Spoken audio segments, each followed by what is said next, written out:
Araw-araw na pagbasa ng Biblia, Araw 106. Lumang Tipan, Deuteronomy 26, Deuteronomy 27, Deuteronomy 28:1-14.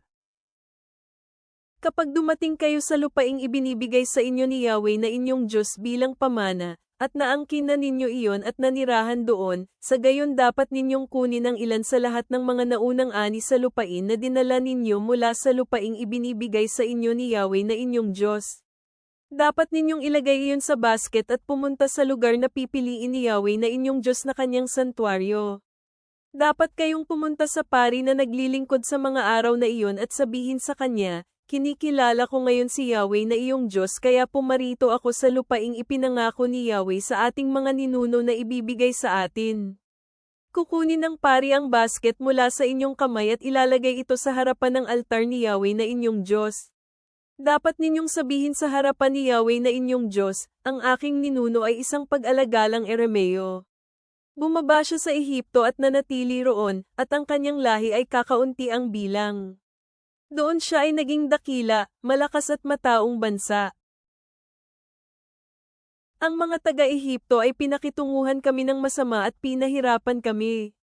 Pinagawa nila sa amin ang gawain ng mga alipin. Humingi kami ng tulong kay Yahweh, ang Diyos ng aming mga ama, at narinig niya ang aming boses at nakita ang aming paghihirap, ang aming trabaho, at ang aming pagtitiis sa hirap. Inilabas kami ni Yahweh mula sa Ehipto na may makapangyarihang kamay, ng pagpapakita ng kanyang kapangyarihan, na labis na nakakatakot, na may mga tanda, at mga kamanghamanghang bagay, at dinala kami sa lugar na ito at ibinigay sa amin ang lupaing ito, isang lupaing dinadaluyan ng gatas at pulot. Ngayon tingnan, dinala ko ang unang ani ng lupain sa iyo Yahweh, na nagbigay sa akin. Dapat ninyong ilagay ito sa harapan ni Yahweh na inyong Diyos at siya'y sambahin sa kanyang harapan. At dapat kayong magsaya sa lahat ng mabuting ginawa ni Yahweh na inyong Diyos para sa inyo, para sa inyong tahanan, kayo, at ang Levita, at ang dayuhang kasama ninyo. Kapag natapos kayo sa pagbibigay ng lahat ng ikapo ng inyong ani sa 3 taon, iyon ay, ang taon ng pag-iikapo, kung gayon dapat ninyong ibigay ito sa Levita, sa dayuhan, sa ulila, at sa balo, para makakain sila sa loob ng mga tarangkahan ng inyong lungsod at mabusog. Dapat ninyong sabihin sa harapan ni Yahweh na inyong Diyos, inilabas ko mula sa aking tahanan ang mga bagay na nabibilang kay Yahweh, at ibinigay ang mga iyon sa Levita, sa dayuhan, sa ulila, at sa balo, ayon sa lahat ng mga utos na ibinigay mo sa akin.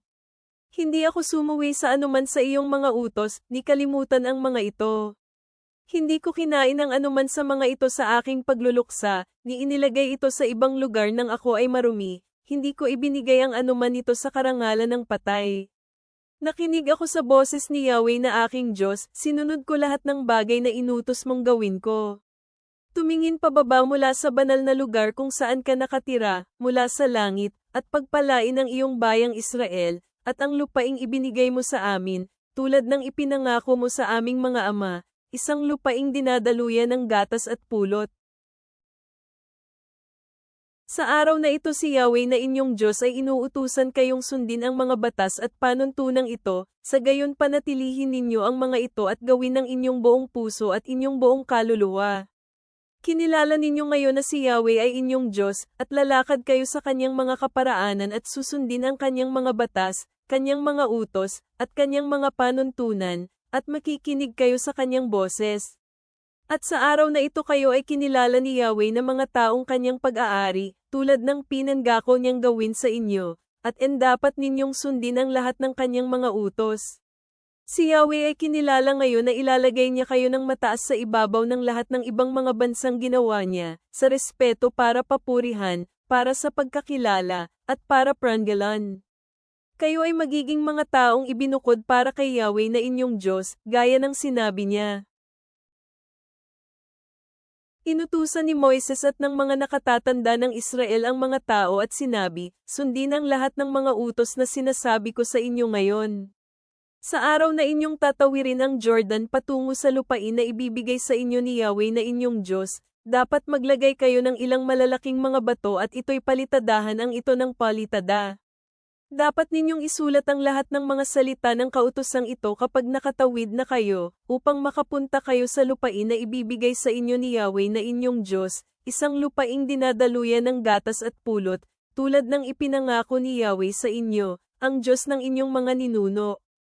Kapag nakatawid na kayo ng Jordan, ilagay ninyo ang mga batong ito sa bundok Ebal na iniutos ko sa inyo ngayon, at ito'y palitadahan ito ng palitada.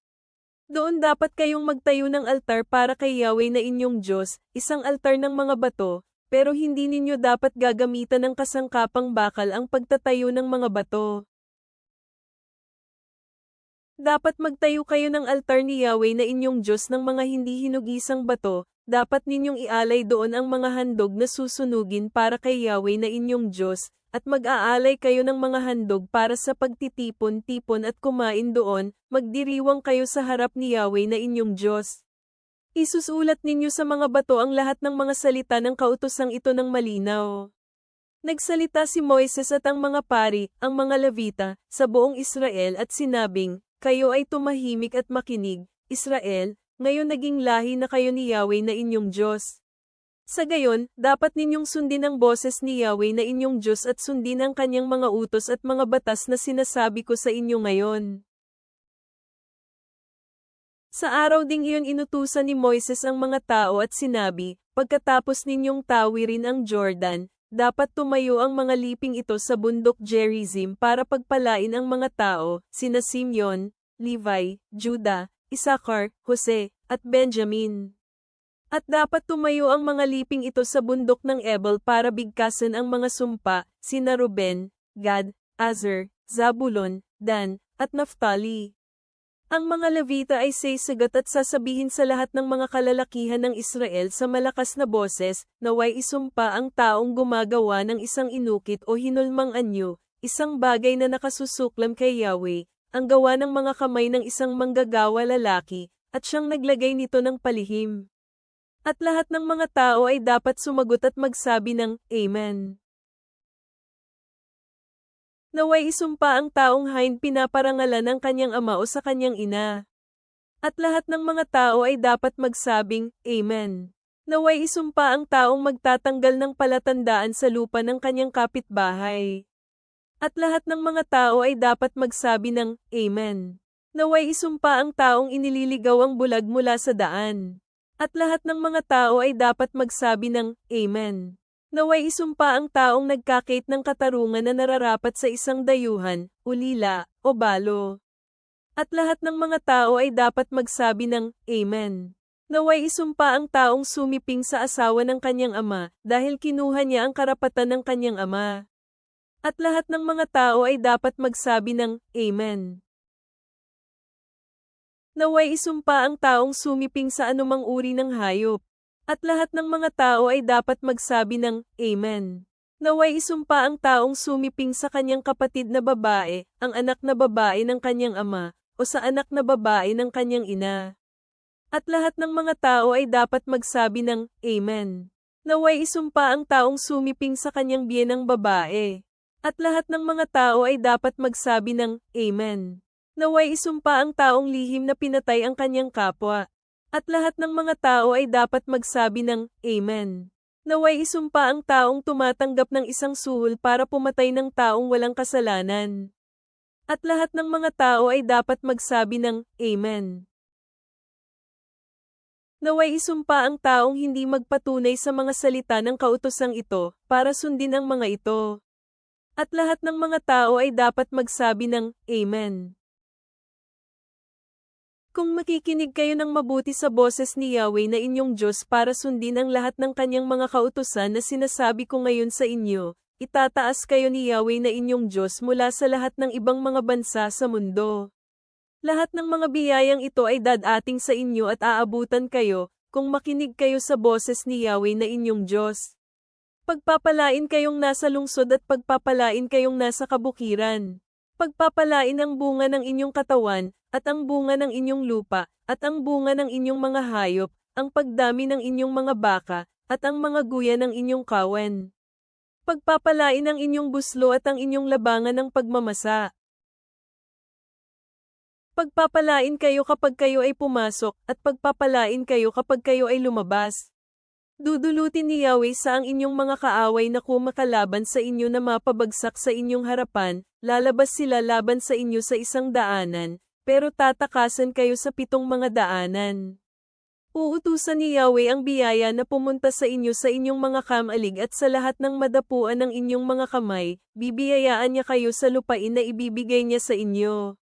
Itatatag kayo ni Yahweh bilang mga tao na nakalaan para sa Kanya, gaya ng ipinangako niya sa inyo, kung susundin ninyo ang mga kautusan ni Yahweh na inyong Diyos, at lalakad sa Kanyang mga pamamaraan. Lahat ng mga tao sa mundo ay makikitang kayo ay tinawag sa pangalan ni Yahweh, at matatakot sila sa inyo.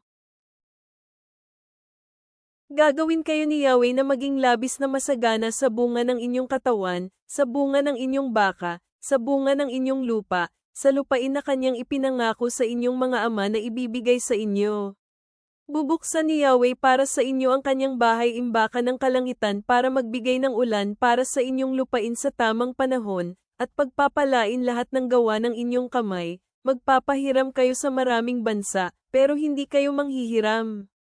Gagawin kayo ni Yahweh na ulo at hindi buntot, magiging nasa itaas lamang kayo at kailanman hindi mapapasa ilalim, kung makikinig kayo sa mga kautusan ni Yahweh na inyong Diyos na sinasabi ko sa inyo ngayon, para gunitain at gawin ang mga ito, at kung hindi kayo tataliwas palayo mula sa kahit na anong mga salita na sinasabi ko sa inyo ngayon, sa kanan o kaliwa, para sumunod sa ibang mga Diyos para paglingkuran sila.